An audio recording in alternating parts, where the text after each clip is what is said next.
नमस्कार, मी संकेत आवटे. खूप इम्पॉर्टंट आणि महत्त्वाच्या गोष्टी तुम्हाला कळणार आहेत. ओला खरंच वाढतोय, हा जेन्युइनली तुम्हाला रिटर्न देऊ शकतो का? अजून इथून पुढे चांगला वाढू शकतो का? काय सगळ्यात मोठा हा स्कॅम ठरू शकतो?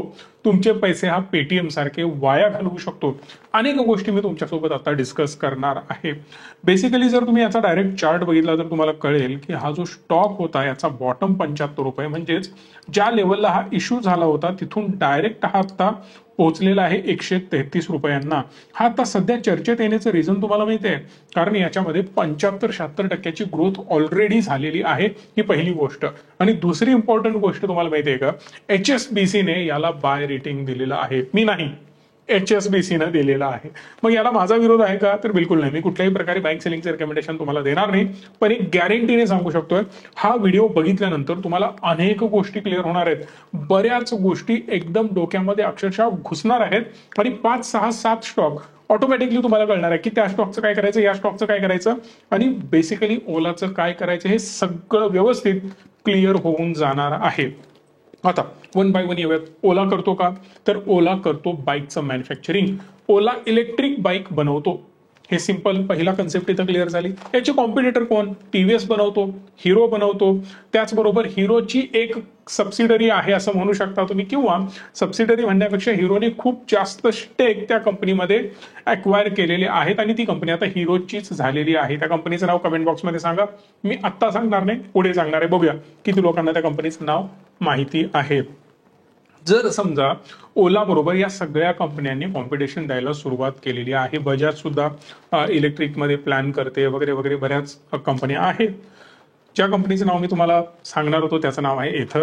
एथर बद्दल सुद्धा मला बरंच काही बोलायचं आहे. याच्याबरोबर कंपॅरिझन करताना तुम्हाला समजेल, ज्या प्रकारच्या या बाईक्स मॅन्युफॅक्चरिंग केल्या जातात या बाईकमध्ये मार्जिन खूप कमी आहे, किंवा म्हणू शकता तुम्ही लॉसमध्ये सेल करावा लागतोय. इलेक्ट्रिक बाईक बद्दल मी बोलतोय. इलेक्ट्रिक बाईक घ्या किंवा इलेक्ट्रिक व्हेकल घ्या, मॅन्युफॅक्चरिंग कॉस्ट खूप हेवी आहे, कारण त्याच्यामध्ये लागते बॅटरी. लिथियम आयन बॅटरीची कॉस्ट खूप जास्त जाते, जी as compare to other vehicle त्याच्या इंजिन बरोबर जर तुम्ही कम्पेअर केला तर फक्त बॅटरीवर 30-40-50% स्पेंडिंग करावं लागतं. म्हणजे 1,00,000 रुपयाची जर मी बाईक विकत घेतोय तर त्या 40,000 रुपयांची ऑलमोस्ट बॅटरी असते ॲव्हरेज. म्हणजे विचार करा किती मोठ्या प्रमाणात त्यामध्ये इन्व्हेस्ट करावं लागतं एक बाईक मॅन्युफॅक्चरिंगसाठी. आधीचा एक काळ होता, लक्षात घ्या तुम्हाला समजेल. बाईक जी असते ना, ती बाईक कम्प्लिटली मेकॅनिकल असायची. किक मारणे, सुरू करणे, रेस करणे, गिअर बदलणे, ब्ला ब्ला ब्ला, सगळ्या गोष्टी मेकॅनिकली चालायच्या.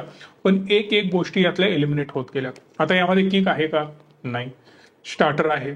इथं तुम्हाला गिअर बदलावे लागतात का? बिलकुल नाही. ऑटोमॅटिक शिफ्टिंग होतच, किंवा मोटर असल्यामुळे त्याचा प्रश्नच नाही, ट्रान्समिशनची गरजच पडत नाही. ब्रेकिंग सिस्टम खूप साऱ्या बदललेल्या आहेत. सगळ्या गोष्टी डिजिटल कंट्रोल्ड आहेत. तुम्ही एक ॲव्हरेज रेशो काढला तर तुम्हाला कळेल की जर एखाद्या बाईकला तुम्ही वेगवेगळ्या भागांमध्ये डिवाइड केलं तर तुम्हाला क्लिअरली जाणवून येईल की एक बाईक जेव्हा तुम्ही घेता त्यामध्ये ऑलमोस्ट 40 ते 50% कॉन्ट्रीब्युशन बॅटरीचं असतं. उरलेलं 20 ते 30% कॉन्ट्रीब्युशन आयटीचं असतं.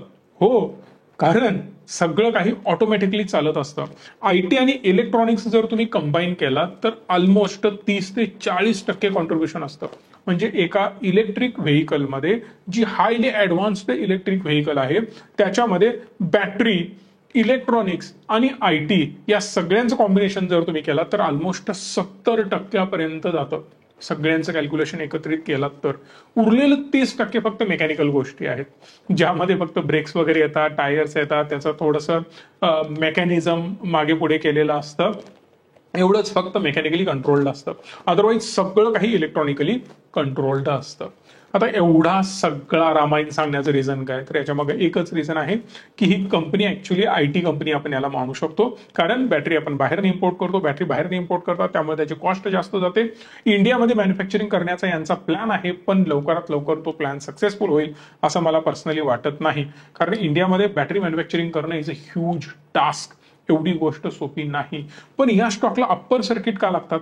असा काय रिझल्ट यांचा लागलाय जेणेकरून आपण याला अप्पर सर्किट लावू शकतो, हे पण मी तुम्हाला सांगतोय. 1,644 कोटी रुपयाचा सेल्स आहे, जो तुम्हाला क्वार्टर ऑन क्वार्टर 2-2.5% वाढताना दिसतो. पण इयर ऑन इयर बघितला तर साहेब जवळपास 30-35% वाढलेला आहे इयर ऑन इयर. पण याला नेट प्रॉफिटमध्ये जेव्हा आपण जातो -267 कोटी, म्हणजे 267 कोटीचा लॉस आहे, जिथं 416 कोटीचा लॉस मार्च क्वार्टरमध्ये झाला. आणि जर तुम्ही याला कम्पेअर केलं करंट क्वार्टर बरोबर, म्हणजे जूनच्या क्वार्टर बरोबर, तर 347 कोटी रुपयांचा लॉस आहे, जो की इयर ऑन इयर 30% आसपास वाढलेला पण आहे. म्हणजे सेल्स पण तेवढाच वाढत गेला, लॉस पण तेवढाच वाढत गेला. ऍक्च्युअली कंपनीचा सेल अजून जास्त वाढू शकतो, याच्यामध्ये कोणालाही शंका असण्याचं कारण नाही. पण मजेदार गोष्ट ही लक्षात घ्या, जर या कंपनीनं एक बाईक नवीन लॉन्च केली, बाईक सुंदर बाईक आहेत, बघताय तुम्ही स्क्रीनवर बघू शकता, ही नवीन बाईक यांनी लॉन्च केलेली आहे. जबरदस्त लुक आहे, एकदम फ्युचरिस्टिक लुक आहे, मला तरी आवडला पर्सनली. यांच्या ओलाच्या जर आता सध्या ज्या बाईक्स आहेत त्या तुम्ही बघितलं तर त्या सुद्धा सुंदर आहेत, लुक जबरदस्त दिसतोय, मला तरी पर्सनली आवडतात. याचा अर्थ त्यांची क्वालिटी बेस्ट आहे असं बिलकुल नाही. ही सिरीज सगळी बघू शकता यांच्या गाड्यांची, design wise, look wise, colour wise मस्त आहेत, पण परफॉर्मन्स वाईज आहेत का? अनेक तक्रारी, अनेक कस्टमर कंप्लेंट्स, अनेक आग पकडलेल्या गोष्टी सगळ्यांसमोर आलेल्या आहेत. आता नवीन येणाऱ्या बाईकमध्ये यांनी हेवी बॅटरीज वापरलेल्या आहेत.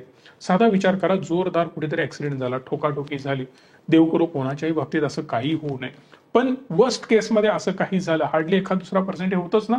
मग या केसमध्ये बॅटरी म्हणजे अक्षरशः एक बॉम्ब घेऊन फिरल्यासारखा प्रकार आहे, आणि तेही आपल्या खाली, त्याच्यावर आपण बसतोय. म्हणजे इमॅजिन करा काय लेवलची आपण रिस्क घेतोय. पण कंपनी म्हणते की आम्ही या सगळ्याला व्यवस्थित प्रोटेक्ट केलेलं आहे. पण माझ्या मतानुसार एक तर एवढी मोठी बॅटरी आहे, जोपर्यंत याचा एक काळ निघून जाणार नाही, 2 वर्ष, 4 वर्ष, 5 वर्ष, एक सायकल पूर्ण होणार नाही, उन्हाळे पावसाळे सगळे तुम्ही जोपर्यंत बघणार नाही, सर्व्हिसमध्ये अजून चांगली इम्प्रूव्हमेंट होणार नाही, तोपर्यंत ब्रँडवर अजून एक चांगला कॉन्फिडन्स येणार नाही. महत्वाची गोष्ट. दुसरी गोष्ट, तुम्ही जर मास प्रोडक्शन करताय तर तुमचा जो लॉस आहे तो कमी कमी कमी कमी होत यायला पाहिजे. आत्ताच तुम्ही स्टॉक लिस्ट केलाय, आणि स्टॉक लिस्ट करताना प्रत्येक कंपनी त्यांचे लॉसेस कंट्रोलमध्ये घेऊन आलेली असते. आठवा, पेटीएम बद्दल मी 100 वेळा चर्चा केलेली होती. तोच पेटीएम मी तुम्हाला सांगितलं होतं की लांब रहा, अगेन रिकमेंडेशन नाही, पण लांब रहा म्हणण्यामागचं रिझन होतं की आता 22च्या थोडंसं आधी आपण पेटीएमचे रिझल्ट बघूयात, जेणेकरून तुम्हाला तीही आयडिया येऊन जाईल की मला आता काय म्हणायचं आणि आधी मी काय म्हणत होतो. पेटीएमचे लॉसेस जे होते ना लिस्टिंगच्या वेळेला, इथं बघा 382 कोटी, 474 कोटी. पण जसं का हा डिसेंबरला लिस्टिंग होऊन गेला, म्हणजे याचं जे लिस्टिंग व्हायचं होतं ते कधी झालं पेटीएमचं हे सुद्धा तुम्ही बघू शकता, 18 नोव्हेंबरला झालं. 18 नोव्हेंबरला म्हणजे त्याच्या आधीच त्याचे रिझल्ट आले होते सप्टेंबरचे, जे की लॉस कमी कमी करत आलेले होते. आणि जसं का लिस्टिंग झालं लगेच त्याच्यानंतरचे लॉसेस अग्रेसिव्हली वाढायला लागले, परत थोडेसे कंट्रोलमध्ये आले आणि परत अग्रेसिव्हली वाढून गेले. याचमुळं स्टॉकची अवस्था काय झाली हे मी सांगण्याची गरज नाही. जर याच्या हाय पासून तुम्ही बघितलात तर याचा हाय होता 1950चा, म्हणजे जवळपास 2000 रुपयांचा स्टॉक येऊन पोहोचला होता 300 रुपयांना. आणि जेव्हा हा 300-350च्या रेंजमध्ये ट्रेड करत होता, तेव्हा मी परत याची टर्न अराउंड स्टोरी कशी बनणार, कशा प्रकारे परत ग्रो करणार, याबद्दल डिटेल व्हिडिओ बनवलेला आहे. हवं तर व्हिडिओ ते जाऊन बघा, मागे तुम्हाला आयडिया येईल पेटीएमची टर्न अराउंड स्टोरी कशी बनणार, का बनणार हे मी ऑलरेडी सांगितलंय. सांगण्याचा मुद्दा हाच आहे की लिस्ट झाल्यानंतर थोडीशी ग्रोथ चांगली झाली आणि परत आहे अशी स्टॉकची वाट लागलेली आहे. कम्पेअर करा तुम्ही झोमॅटो बरोबर. Zomato is one of the technology company, तुम्ही म्हणू शकता खूप चांगला टेक यांचा आहे आणि टेकवरच हे काम करतात. एक ग्रोथ दिसली आणि त्यानंतर सुपर डुपर फ्लॉप हा झालेला आहे, आणि त्यानंतर याच्यामध्ये ग्रोथ होताना आपल्याला पाहायला मिळत आहे. सेम तुम्ही कम्पेअर करू शकता पॉलिसी बाजार बरोबर. पॉलिसी बाजार जसं काही लिस्ट झाला त्यानं सडकून ग्रोथ दाखवली 3-4 दिवस, आणि त्यानंतर परत बॅक टू बॅक फॉल्स यामध्ये येत होते. बऱ्याच वेळेला होतं असं की एखाद्या स्टॉकमध्ये जेव्हा आपण जातो तेव्हा तुम्हाला वाटतं की हा वाढतोय, पण का वाढतोय? रिटेलर का विचार करेल आता या स्टॉकमध्ये गुंतवणूक करण्याचा? या बॅलन्स शीटमध्ये असं काय खतरनाक त्यांना दिसतंय की त्यांनी जाऊन यामध्ये गुंतवणूक करायला पाहिजे? हा प्रश्न स्वतःच्या डोक्याला विचारा. बरं, आता जाऊयात परंपरागत चालत आलेल्या कंपन्या म्हणू शकता तुम्ही, किंवा मोठ्या कंपन्या. हिरो मोटरचा जर पीई रेशो बघितला तर साहेब 25 आहे. हिरो मोटरचा जर तुम्ही रिझल्ट बघितला तर तुम्हाला कळेल की ऑल टाइम हाय सेल्स, ऑल टाइम हाय ऑलमोस्ट प्रॉफिट म्हणू शकता तुम्ही. इथं 91 होतं, इथं 32 आहे, पण ठीक आहे, अप्रॉक्सिमेटली ऑल टाइम हायच्या आसपासच आहे. आणि नेट सेल तर ऑल टाइम हाय आहेच आहे, तरी सुद्धा स्टॉकची अवस्था बघा खाली येतोय. बरं, टीव्हीएस मोटरला आपण जाऊयात. टीव्हीएस मोटरचा जर रिझल्ट बघितला तर तो सुद्धा 10,407 कोटी नेट सेल्स, ज्यामध्ये 485 कोटीचं प्रॉफिट. टीव्हीएस मोटर ठीकठाक ग्रो होतोय किंवा एक दोन रेड कॅन्डलच बनत याच रेंजमध्ये तुम्हाला पाहायला मिळतोय.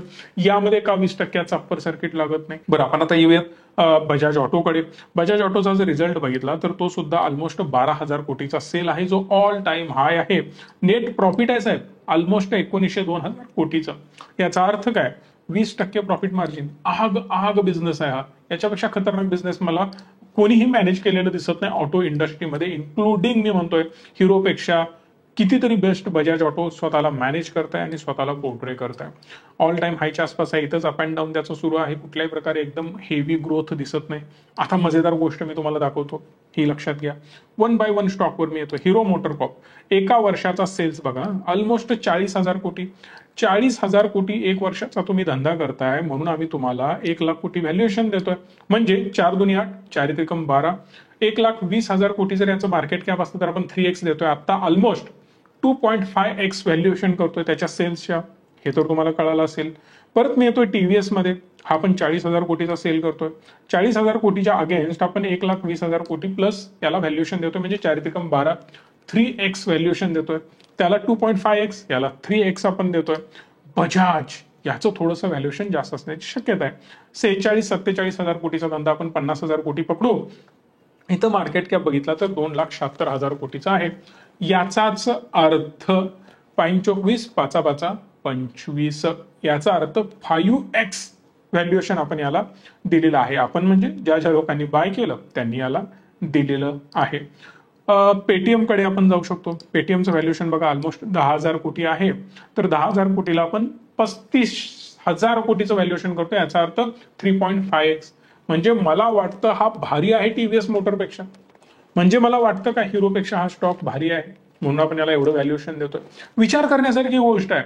आता सध्या मी तुम्हाला सांगितलं होतं की याची टर्न ऑन स्टोरी बनते, हा वर जाईल वगैरे वगैरे. आपण बऱ्याच गोष्टी डिस्कस केलेल्या होत्या.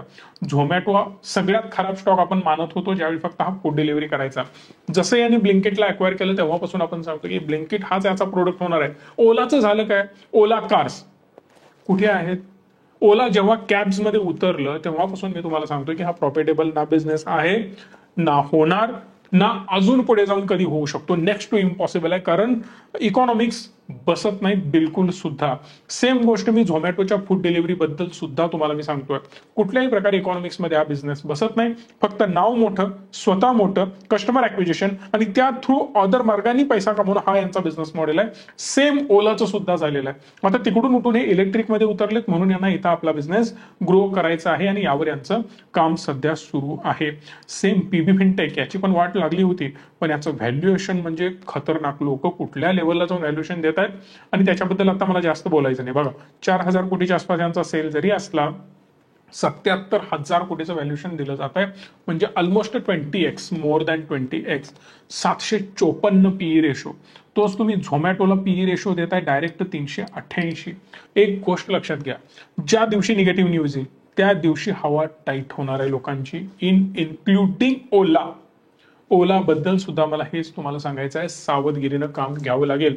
जोपर्यंत एखाद दुसरी निगेटिव्ह न्यूज येणार नाही, नवीन बाईक आता लॉन्च झाले, एखादा फुट आवाज जर आला तर त्या केसमध्ये स्टॉकमध्ये करेक्शन पाहायला मिळू शकतं. आपण एकदम केअरफुली राहून विचार करून गुंतवणूक करायला पाहिजे. Electric vehicle is a future, clear, माझंही मत आहे. पण जे व्हॅल्युएशन आपण देतोय त्यांना, आता हा स्टॉक बिलकुल रिटेलर लोकांनी वर घेऊन गेलेले नाहीत. हा स्टॉक कोणीतरी घेऊन गेलेला आहे. मला अननेसेसरी कोणाची नावं घ्यायची आहेत ना कोणावर मला आरोप करायचा आहे. एक अशी कंपनी आहे जी मी ज्या ज्या कंपन्यांची नावं घेतली आहेत त्या कंपन्यांमध्ये, न्यू एज कंपन्यांमध्ये त्यांची मोठी इन्व्हेस्टमेंट आहे. हेच लोक याला लिस्ट करतायत, आपले पैसे वाढवून घेत आहेत, नंतर ते यातून बाहेर पडतायत.